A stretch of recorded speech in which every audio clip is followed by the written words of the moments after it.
বিকেল 5টার সময় দেখো আমাদের এখানে কিভাবে কালবৈশাখীর ঝড় হচ্ছে। প্রচুর ঝড় হচ্ছে, মানুষের যা ক্ষতি হয়েছে সে বলার নয়।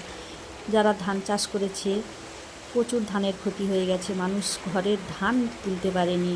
অনেকেই ছাড়ছে দেখছি ভিডিওতে, তো আমার বাপের বাড়িতেও তাই একই অবস্থা। কিছু ধান তুলেছে, কিছু ধান তুলতে পারেনি। প্রতিদিন আকাশের অবস্থা খুবই খারাপ।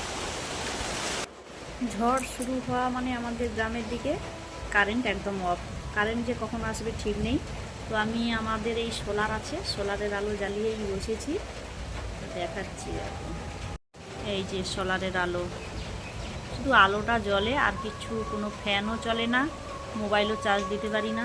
অনেক দিনের সোলার তো, 12-13 বছরের সোলার, ব্যাটারি ডাউন আছে, কোনো রকম একটু আলোটা জ্বলে।